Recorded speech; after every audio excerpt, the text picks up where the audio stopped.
Hi friends, ಎಲ್ರಿಗೂ ನಮಸ್ಕಾರ. ರಾಯರ ಕೃಪಾ ಯೂಟ್ಯೂಬ್ ಚಾನಲ್ಗೆ ಎಲ್ರಿಗೂ ಪ್ರೀತಿ ಸ್ವಾಗತ. ಇವತ್ತಿನ ದಿವಸ ನಾನು ಪುದೀನ ರೈಸ್ ಹೇಗೆ ಮಾಡೋದು ಅಂತ ತುಂಬ ಸುಲಭವಾಗಿ ಹೇಳ್ಕೊಡ್ತೀನಿ. ಈಗ ಒಂದು ಬಾಣಲಿ ಇಟ್ಕೊಳ್ಳಿ. ಬಾಣಲಿ ಇಟ್ಕೊಳೋದಕ್ಕೆ ಸ್ವಲ್ಪ ಕೊಬ್ಬರಿ ಎಣ್ಣೆ ಹಾಕ್ಕೊಳ್ಳಿ.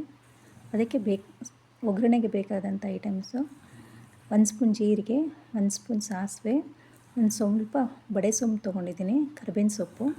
ಈಗ ಒಂದು 4ರಿಂದ 5 ಸಣ್ಣ ಸಣ್ಣ ಈರುಳ್ಳಿ ತೊಗೊಂಡಿದ್ದೀನಿ. ಅದು ಚೆನ್ನಾಗಿ ಫ್ರೈ ಆಗಲಿ. ಚೆನ್ನಾಗಿ ಫ್ರೈ ಆದಮೇಲೆ ಒಂದು 2ರಿಂದ 3 ಟೊಮೊಟೊ ತೊಗೊಳ್ಳಿ.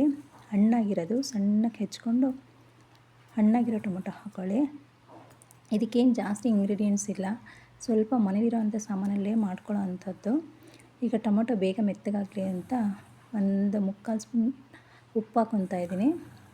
ಆಮೇಲೆ ಈಗ ಮಿಕ್ಸಿ ಮಾಡ್ಕೊಳ್ಳೋಕೆ ಏನೇನು ಬೇಕು ಅಂದರೆ 1 ಮುಷ್ಟಿಯಷ್ಟು ಪುದೀನ ಸೊಪ್ಪು, 1 ಮುಷ್ಟಿ ಕರಿಬೇವಿನ ಸೊಪ್ಪು, ಹಾಗೆ 1 ಸ್ಪೂನ್ ಜೀರಿಗೆ, ಹಾಗೆ ಒಂದು ಸ್ವಲ್ಪ ಬೆಳ್ಳುಳ್ಳಿ ತೊಗೊಂಡಿದ್ದೀನಿ. ಇದು ಶುಂಠಿ ಫ್ರೆಂಡ್ಸ್, ಇದು ಶುಂಠಿ ಪೌಡರ್ ಮಾಡಿಟ್ಕೊಂಡಿದ್ದೀನಿ.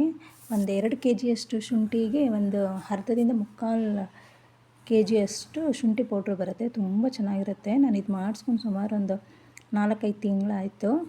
ಇಷ್ಟಿದೆ ನೋಡಿ, ಚೆನ್ನಾಗಿದೆ. ನೀವು ಚಿಕನ್ ಫ್ರೈಗೆ, ಡೈಲಿ ಚಟ್ನಿಗೆ ಅದೆಲ್ಲ ಕ್ಲೀನ್ ಮಾಡಿ ತೊಳ್ಕೊಂಡು ಮಾಡೋದು ಕಷ್ಟ ಆದರೆ ಈ ಥರ ಮಾಡಿ ಇಟ್ಕೊಂಬಿಡಿ. ಬಿಸಿಲಿದ್ದಾಗ ಚೆನ್ನಾಗಿ ಒಣಗಿಸಿಟ್ಕೊಳ್ಳಿ. ಹಾಗೆ ಈಗ ಟೊಮೊಟೊ ಎಲ್ಲ ಸ್ವಲ್ಪ ಮೆತ್ತಗಾಗಿದೆ. ಈಗ 1 ಚಿಟಿಕೆಯಷ್ಟು ಅರಿಶಿನ ಹಾಕ್ಕೊಳ್ಳಿ. ಅರಿಶಿನ ಹಾಕ್ಕೊಂಡು ಸ್ವಲ್ಪ ಬಾಡಿಸ್ಕೊಳ್ಳಿ. ಆಮೇಲೆ ನಾವೇನು ಪುದೀನ ಸೊಪ್ಪು, ಕರಿಬೇವಿನ ಸೊಪ್ಪು ಮತ್ತು ಬೆಳ್ಳುಳ್ಳಿ ಮತ್ತು ಸ್ವಲ್ಪ 1 ಸ್ಪೂನ್ ಜೀರಿಗೆ ಹಾಕ್ಕೊಂಡು ಗ್ರೈಂಡ್ ಮಾಡ್ಕೊಂಡಿದ್ವಲ್ಲ, ಅದನ್ನು ಸ್ವಲ್ಪ ಮಿಕ್ಸಿ ಜಾರ್ನ ಸ್ವಲ್ಪ ಹಂಗೆ ನೀರು ಹಾಕ್ಕೊಂಡು ಹಾಕ್ಕೊಳ್ಳಿ. ತುಂಬ ನೈಸಾಗಿ ಪೌಡ್ರ್ ಮಾಡಬೇಕು ಅಂತಿಲ್ಲ, ಸ್ವಲ್ಪ ತರಿ ಇದ್ದರೂ ನಡೆಯುತ್ತೆ. ಅದನ್ನು ಚೆನ್ನಾಗಿ ಒಂದು 5 ನಿಮಿಷ ಚೆನ್ನಾಗಿ ಕುದಿಯೋಕ್ಕೆ ಬಿಡಿ. ಆಮೇಲೆ ಖಾರದ ಪುಡಿ, ಬ್ಯಾಡಗಿ ಮೆಣಸಿನ್ಕಾಯಿ 1 ಸ್ಪೂನ್ ಖಾರದ ಪುಡಿ ಹಾಕ್ಕೋತಾ ಇದ್ದೀನಿ. ನೀವು ಬೇಕಾದರೆ ಹಸಿಮೆಣ್ಸಿನ್ಕಾಯಿ ಮಿಕ್ಸಿಗೆ ರುಬ್ಕೊಬೋದು, ಬಟ್ ನಮ್ಮ ಮನೇಲಿ ಹಸಿಮೆಣ್ಸಿನ್ಕಾಯಿ ಯಾರೂ ಯೂಸ್ ಮಾಡಲ್ಲ. ಹಾಗಾಗಿ ಬ್ಯಾಡಗಿ ಮೆಣಸಿನ್ಕಾಯಿನೇ ಪೌಡ್ರ್ ಮಾಡಿಸಿ ಇಟ್ಕೊಂಡಿದ್ದೀನಿ, ಅದನ್ನೇ ಹಾಕ್ತಾಯಿದ್ದೀನಿ 1 ಸ್ಪೂನು. ಈಗ ಅನ್ನ ಮಾಡಿಟ್ಕೊಂಡಿದ್ದೆ, ಉದುರಾಗಿರೋ ಅನ್ನ ಹಾಕ್ಕೊಳ್ಳಿ. ನಿಮಗೆ ಬೇಕಂದರೆ ಇನ್ನೂ ಸ್ವಲ್ಪ ಅನ್ನ ಮಿಕ್ಸ್ ಮಾಡ್ಕೊಬೋದು. ನಾನು ಸ್ವಲ್ಪ ಚೆನ್ನಾಗಿರಲಿ, ಮಸಾಲೆ ಸ್ವಲ್ಪ ಜಾಸ್ತಿ ಇರಲಿ ಅಂತ ಸ್ವಲ್ಪ ಅನ್ನ ಹಾಕ್ಕೊಂಡಿದ್ದೀನಿ. ನಿಮಗೆ ಬೇಕು ಅಂದರೆ ಇನ್ನೂ ಸ್ವಲ್ಪ ಮಿಕ್ಸ್ ಮಾಡ್ಕೊಬೋದು ಅನ್ನನ.